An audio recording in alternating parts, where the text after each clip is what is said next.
sa bulubunduking bahagi ng lungsod ng San Jose del Monte, Bulacan, may isang lugar na hitik sa likas na yaman at luntian ang kapaligiran.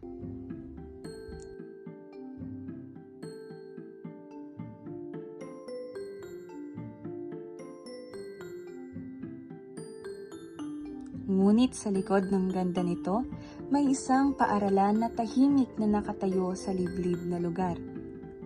Hiwalay sa ingay ng lungsod at malayo sa karaniwang daan ng kabihasnan. Mararating lamang ito sa pamamagitan ng daang mabato at hindi sementado, na nagiging maputik at padulas sa bawat pag-ulan.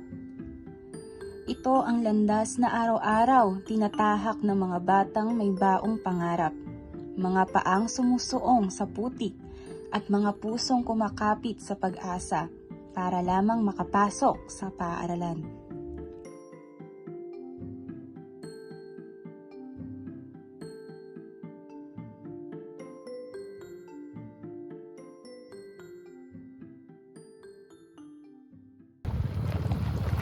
Ito ang isa sa mga daanan na tinatahak ng mga residente, mapa-estudyante man o guro, ng Sitio Ricafort sa Bulacan. Matatalas na bato ang dinadaanan, madulas at nagiging maputik kapag maulan.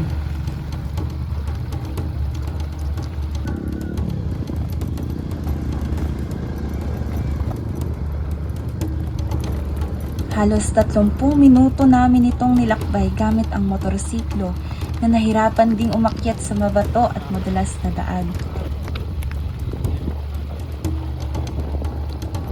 Magandang araw po sa inyong lahat. Ako po si Ma'am Cheryl Ida Lusong. 16 years na po ako nagtuturo dito sa Ricafort Elementary School. Isa si Teacher Cheryl sa mga guro ng Sitio Ricafort na araw-araw dumadaan sa kalsadang ito. Nag-start akong magturo dito noong 2009 rather. Pero for 2 years, ang tawag sa amin noon, locally funded or teacher aid. Naging permanent ako noong 2011. May 27, 2011. So, 14 years. Sa hamon sa lokasyon at access po dito sa school, ano po yung mga karaniwang challenges na naranasan mo sa location niyo po sa school dito tsaka sa Dito sa Ricafort, kasi ito yung nag-iisang school dito na parang medyo isolated, medyo malayo siya. So, mahirap talaga kasi wala ditong means of transportation liban sa motor tsaka sa tricycle. O, ako, 16 years na ako nagmumotor dito. Mahirap talaga kasi pag ganitong tag-araw, sobrang alikabok, saka malubak. Pagka tag-ulan naman, putik, madulas. Sumesemplang nga. Ilang beses ako sumemplang. Kung sa papunta, syempre, alam naman natin yung kalsada dito, mabato. Kapag ganyang maaraw, mabilis ang biyahe namin kahit paano. Pero kahit paano, madulas din kasi yung maliliit na bato eh. So, ang mahirap sa amin kapag maulan. Kasi maputik yung daan, madulas yung daan. Kaya doon kami talaga nag-a-adjust ng oras ng pagpasok dahil ang biyahe namin lalo na ako, nasa Towerville pa ako. So, mga 45 minutes to 1 hour ang biyahe papunta. Lalo na kapag maulan at madulas, kailangan dahan-dahan lang. So, pero sulit naman yung akyat kasi yung mga bata dito ay mababait naman na sinisikap namin na araw-araw kahit na napakahirap nung kalsada na kahit nasesemplang na, lalo na nung mga unang bumibiyahe ako dyan, talagang sumesemplang kahit yung nakaraan lang, yung dalawang co-teacher ko, natumba sila nung pauwi na kami. Na siyempre nagkakasugat din, pero yung struggle na yun sa pagpasok sulit na sulit yung pag-akyat dito kasi yung makapagbigay ka ng serbisyo sa mga bata, makapagturo ka, ma-impart mo yung mga knowledge mo sa kanila ay talagang fulfilling as a teacher. Ngayon, makikita natin ang isa sa mga dinadaanan araw-araw ng mga estudyante at mga guro papuntang paaralan. Makikita natin na yung mga nadaanan ay puro bato na kung saan kapag umuulan ay maputik at madulas na delikado para sa mga iilan. May mga parte naman din na sementado pero meron pa rin hindi. Pero yung sementado natin ay delikado pa rin para sa mga naglalakad na mga estudyante or guro dahil sa sobrang tarik nito. Ito ang isa sa mga karanasan ni Teacher Cheryl sa kalsada ng Sitio Ricafort kapag maulan. Madulas at maputi, pati na rin ang sementadong kalsada at kailangang magdoble ingat dahil sa isang pagkakamali lang,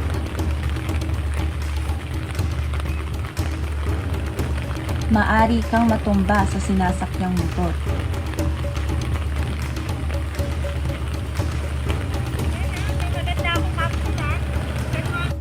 Araw-araw po kayo nagbabiyahe sa mula. Yes po. Lahat kami teachers dito, wala namang nakastay in. Wala po kayong tinutuluyan dito.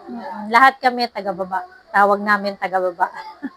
Paano po naapektuhan yung layo ng school nyo sa physical at mental na kalagayan nyo bilang teacher? Actually sanay na, pero syempre minsan hindi mo mawawala yung pagdating mo pa lang sa school, pagod na talaga. Tapos, syempre pag uwi sa bahay, pagod na rin. Nakakapagod talaga yung biyahe, lalo na nagkakaedad, nakakapagod.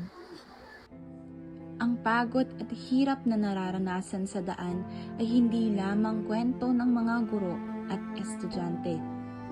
Para sa punong guro ng paaralan, nakikita rin niya ang kabuuang epekto ng liblib na lokasyon sa kaligtasan. Okay. Ako si Jimel De Herrera, ang school principal ng Ricafort Elementary School. Na-deploy ako dito last July 2025. Then, hanggang sa ngayon ay yun nga, ako pa rin yung nagiging school head nila sa Ricafort Elementary School. Bali po sa 7 months po na pagiging principal niyo dito, ano po yung struggles niyo na naranasan papunta tsaka mismo sa school po? Unang-una, yung pagpunta ko talaga dito. Then yung Ricafort Elementary School kasi ay remote area talaga siya. Nasa liblib kaming lugar na kung saan ay limitado talaga yung transportation at wala kasing public vehicle dito na pwedeng sakyan. Kaya naman kami ay talaga namang may sarili-sariling sasakyan. At ito ay private owner ata to. Then under pa siya ng land dispute. Talagang pinag-aagawan tong lupa na to. Kaya kami dito, bukod sa hirap ng transportation, kami ay parang sa pangit na salita ay medyo ginigipit. Kasi nga wala naman kaming parang pinanghahawakan ng dokumento na masasabi na sa amin tong lupa na Ricafort Elementary School. Na kaya kung saan talagang nakakatanggap kami ng yung ilipat kami sa ibang lugar. Ang sitwasyon ng paaralan sa Sitio Ricafort ay hindi nag-iisa. Marami pang paaralan sa bansa, lalo na sa mga liblib at remote na lugar, ang naharap sa parehong hamon ng accessibility.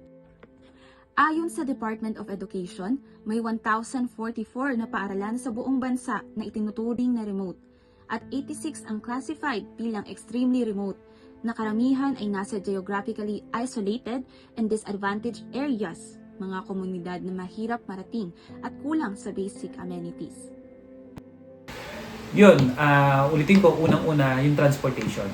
Kaya sila man, yung mga nais tumulong sa amin, nahirapan din silang magpasok ng tulong sa amin, magbigay ng tulong. Kasi nga ay, unang-una, meron kasing mga gwardiya ang lupain na to na kung saan ay limitado yung pagpapasok ng mga materyales at kung ano pa mga tulong na nais nilang ibigay. Limit naman po ba yung kailangan nyo na provide naman po na sapat? Napoprovide yung mga pangangailangan ng Ricafort.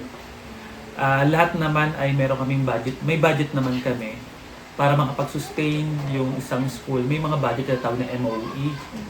So, nasusustain naman yun. May budget naman kami. At allotted yun, budgeted yun, well-planned yun, kung saan mo siya pwedeng gastusin. Then, yun nga lang talaga, ang isa sa nakikita namin talagang problema ay yung pagsaayos ng mga pasilidad. Kasi nga, yun kasi ay dahil nga sa limitado yung pagpapasok ng mga materyales, hindi kami pinapayagang mag-improve ng physical facilities ng school. Dati naranasan namin yun pero gwardyado kami ng mga guardian ng private owner na to. Kaya yun ang isa sa pinaka-struggle sa amin, yung challenges, yung pagpapaganda ng eskwelahan. Pero yung mga minor na repair tulad ng pintura, mga konting, yun yung ginagawa namin. Kaya itong Ricaport Elementary School kahit pa paano ay yung maliit na bagay, muli namin binubuhay at pinapaganda ulit yung Ricaport Elementary School. Ngayon, tignan naman natin ang isa sa mga lumang silid-aralan na hanggang sa ngayon ginagamit pa rin ng mga grade 6 students. Tara't silipin natin. Ang mga bintana ay gawa lamang sa wire mesh. Ang ilaw, 3, pero 2 lang ang gumagana. At nakikita rin natin na wala silang kisame, kundi yero lamang. Nasa ang init ay sobrang init na kahit meron pang mga ventilador na nakasabit lamang sa bintana na wire mesh ay hindi pa rin sapat para labanan yung init na nararamdaman ng mga estudyante.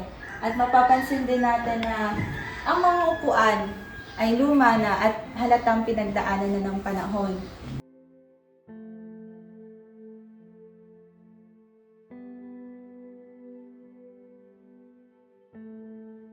At makikita rin natin na isa sa mga pintuan ng silid na ito ay sira-sira na rin at kailangan na rin palitan.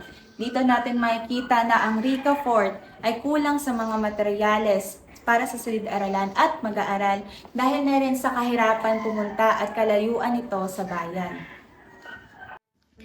Ayon sa Department of Education, may mahigit 7,000 na paaralan sa bansa na itinuturing na last mile schools. Mga paaralang malayo at mahirap marating. Madalas may maliit na populasyon ng estudyante, walang kuryente o internet at kulang sa maayos na pasilidad dahil sa layo at limitadong access. Nakita ko may medal ka dito sa Tagalog. Kay ano po, Sir Jim Will po. Kay Sir Jim Will po. Kay Sir Jimwell. Ano to, sports ba to? Or sa room? Gano'n? Sa sports po. Anong sports ang sinasabi mo? Track and field po. Track and field. Kailan ka nag-start sa sports mo? January po. Ngayon taon? January pa lang. Pero nakanalo ka na ng ganyan. Galing naman. Nung unang laro ko pa lang po, nakadalawang medal na po ako. Isang gold tapos isang silver. Isang silver at saka Isang gold po. isang gold. Kaka-start mo pa lang, nagkaroon ka na ng maraming award. Sinong nag-training sa'yo? Si Ma'am Che po. Ma'am? Ma'am Che. Ma'am Che. Bale, ilang buwan pa lang, pero napag-trainan ka na ni Ma'am Che ng mga people. Pansin ko din, meron ka ring medal. Saan to galing? Ay, saan mo napanalunan yan? So may ano po, track and field. Track and field din. Ang ilang place ka? Second po. May nag-train na sa'yo? Opo. Sino? Si Ma'am Che po. Ma'am Che din. Opo. Kailan ka nag-start ng track and field? Last year po. Ay, last year ka pa. So, isa ka pa lang isa pa lang yung napanalino mo? Marami na. Marami na po. Marami na. So, sa isang year mo pa lang na track and field, marami ka nang napanalinan. Wala po. Nung last year po, nanalo lang po ako isang laro. Isa. Tapos ngayon, Ano po, 6. 6. Sabi naman. Ano naman? Paano mo nagagawa yun? Ano po, practice po kami. Nagpa-practice sa tulong ni Ma'am Che. Ma'am Che. Dito. Tunay na hindi hadlang ang mga kinakaharap ng kanilang paaralan upang magpatuloy sa paghubog ng kakayahan at pangarap ng kanilang mga mag-aaral. Nagko-concentrate ako sa sports kasi lumalabang kami hanggang regional. Kayo po yung nagpe-train. Ako yung nag-training sa kanila dito sa school. Buti naman po na nanalo po sila sa tulong niyo. Kasi yung mga bata dito, yung talent nila natural. Katulad namin, nasa track and field, so yung mga nilalakad nila, tsaka yung stamina nila, malakas talaga. Go, Crisan! Sa bawat ensayo yung kamay mo! matapos ang klase, nariyan si Teacher Sheryl, gumagabay, Boom! nagtuturo at nagbibigay ng oras upang mahasa Nalaglag. ang kakayahan ng kanyang mga estudyante sa kabila ng limitasyon ng lugar at kagamitan. Yung sa, may nakikita niyo naman po mga problema ng mga estudyante dahil po sa lalo ng lugar. Ano po yung mga napapansin? Meron kami, yung absenteeism namin medyo mataas ang ang ratio niya kasi pag maulan may mga bata ritong tumatawid sa ilog. O kaya syempre, since naglalakad lang yung iba, hindi sila nakakapasok pag maulan. Okay po. Sa pagkakataon po ba na antala yung klase dahil sa lugar ng school niyo, maaari po ba kayong bibigay ng halimbawa ng struggle sa panahon, sa layo po ng bahay niyo? Naantala kasi nga, minsan late na silang nakakarating dahil nga sa weather, ganyan. O kaya minsan hindi na sila nakakapasok. Konti na nga lang po yung estudyante. Konti lang kami dito tapos marami pang absent. Bukod sa mga hamon ng daan at pasilidad, may epekto rin ito sa regular na pagpasok ng mga estudyante. Ayon sa mga lokal na pag-aaral, kapag mas malayo ang estudyante sa paaralan, mas mataas ang posibilidad na siya ay lumiban. Isa sa mga dahilan kung bakit patuloy na hinaharap ng mga bata at guro ang mga hamon sa remote Wala area. namang po nagkukulang niya. Hindi naman, wala namang kulang. Pero syempre, ang kulang dito is yung mga supplies ng mga bata, personally, para sa kanila. Hindi yung galing sa DepEd ng mga materials. Ano po yung karaniwang suliranin ng mga mag-aaral na nakaka-apekto sa kanilang pag-uusap? Isa sa mga suliranin nila, pagdating nila sa bahay, wala nang remediation. Kasi pag uwi nila sa bahay, gumagawa na rin sila ng mga gawaing bahay. Yung iba, nagtatrabaho na rin yung mga bata dito kasi tatanim, o kaya sila taga-igip, taga-alaga ng mga kapatid nila. Bali po napapansin niyo naman po na pagsasabay nila yung pag-aaral po. Oo, kaya naman. Paano po naapektuhan ng kalagayang pang-ekonomiya ng mga mag-aaral ang kanilang performance sa klase? Iyon sa pang-ekonomiya, medyo mahirap para sa kanila kasi usually yung mga parent nila, ang kabuhayan lang nagtatanim, nag-aangkad ng produkto. So minsan, nahihirapan silang magkaroon ng income. So minsan mga walang baon, walang mga food na rice, ganyan. Pero meron naman po feeding program po na nangyayari. Oo, may feeding program dito. Kaya lang, syempre, yung feeding program namin is bread. Like that lang. Kaya, medyo, every Friday lang kami nakapag-provide ng cooked food. Based sa Philippine Statistic Authority, ang kalagayan ng ekonomiya sa mga liblib na komunidad ay nakakaapekto rin sa araw-araw na buhay ng mga residente. Kapos sa kita at oportunidad, mas nahihirapan ang mga pamilya na suportahan ang pagpasok ng kanilang mga anak sa paaralan, lalo na sa mga lugar na Every day. mahirap Ano marating. naman po yung mabibigay sa inyo, ano naman po yung nagbibigay sa inyo ng lakas ng loob upang ipagpatuloy ang Syempre, yung mga bata dito, mahal na mahal namin yan. Kasi yung mga estudyante dito, mababait yan. Kumpara sa mga estudyante sa baba. Talagang, nag-aral naman sila, sumikap, tsaka magagalang yung mga yan. Bale po makikita nila kahit ganito lang po yung sitwasyon, Oo. meron pa rin po disiplina. Iba talaga sila kumpara sa mga estudyante sa baba. Totoo yun.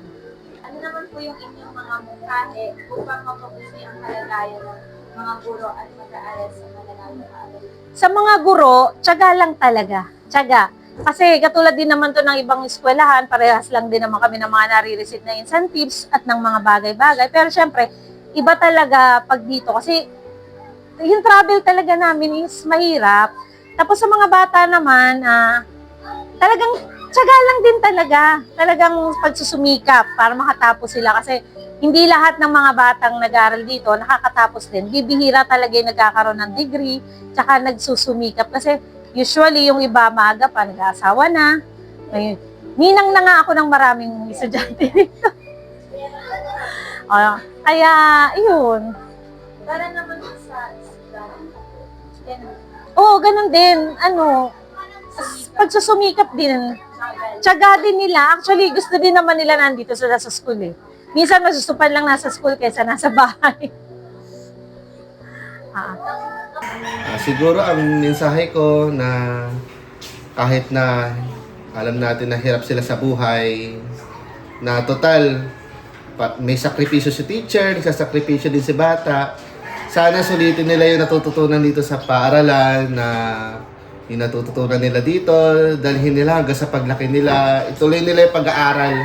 Kasi malaki din kasi yung percentage ng mga batang hindi nagtutuloy hanggang kolehiyo eh.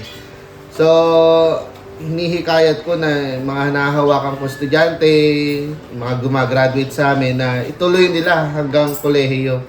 Saka sa mga magulang na hinihikayat namin na suportahan sila.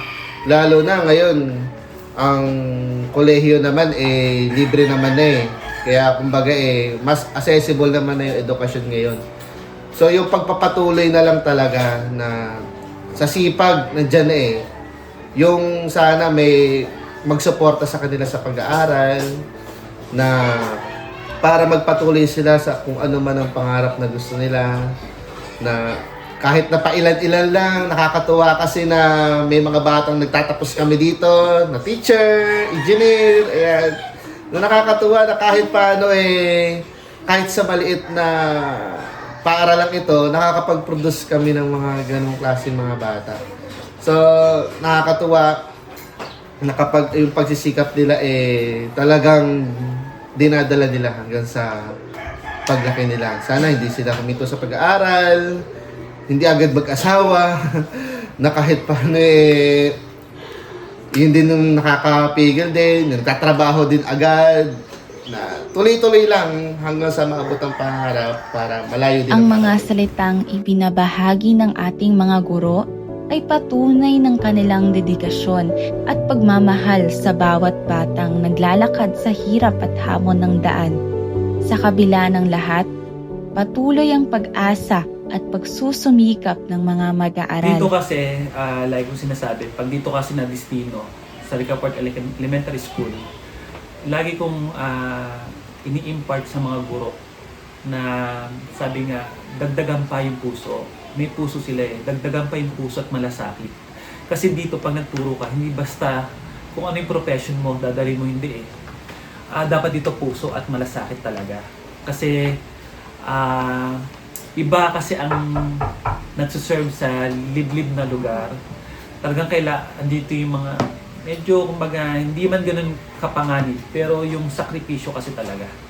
Kaya iniisip namin, bawat akyat namin sa Ricaport Elementary School, sinusulit namin. Yung lahat na magagawa namin dito, gagawin na namin.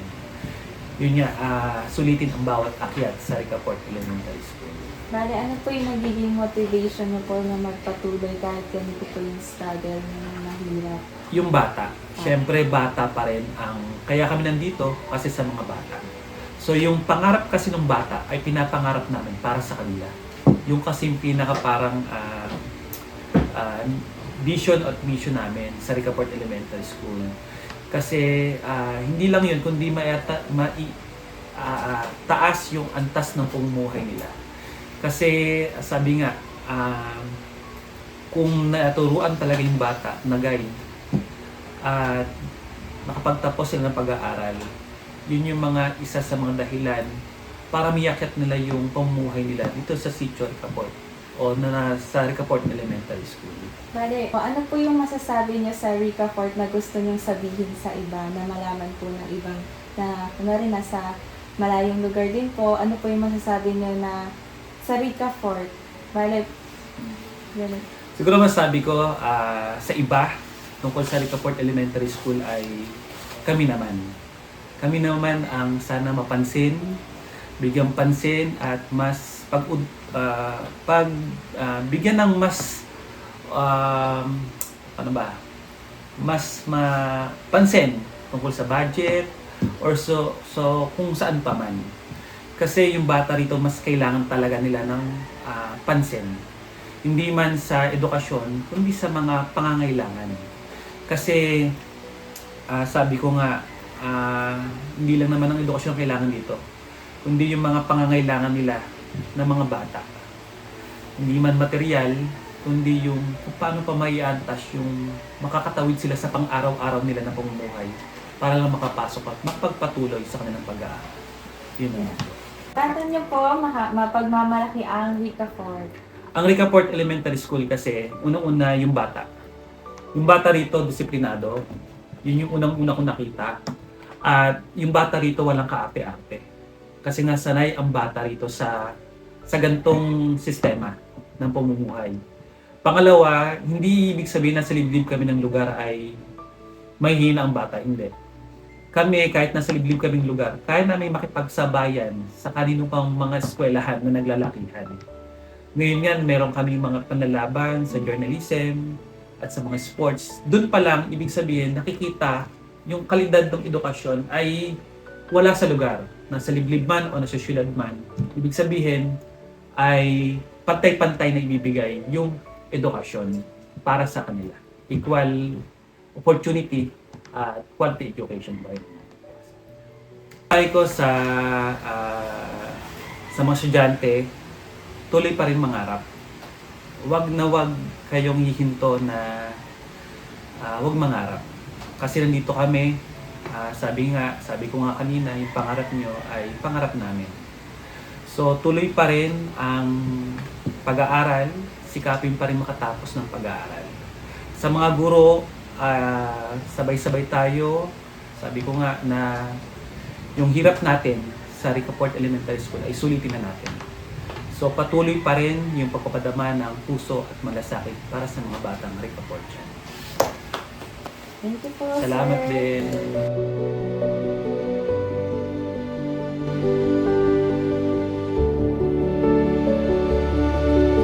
Sa kabila ng matatarik at maputik na daan, sa hirap at limitasyon ng kanilang paaralan, patuloy na nagsusumikap ang mga guro at mag-aaral ng Sitio Ricafort. Araw-araw, tinatahak nila ang daan ng tiyaga at dedikasyon, naglalaan ng oras at puso upang matuto, mangarap at magtagumpay. Ang kwentong ito ay paalala sa atin na sa sipag, tiyaga at pananampalataya sa sariling kakayahan, walang hadlang sa pag-abot ng pangarap. Sa bawat hakbang ng estudyante at guro, sa bawat pawis at pagtitiis, binubuo nila ang mga mas maliwanag na kinabukasan na kanilang pinapangarap at pinaghihirapan.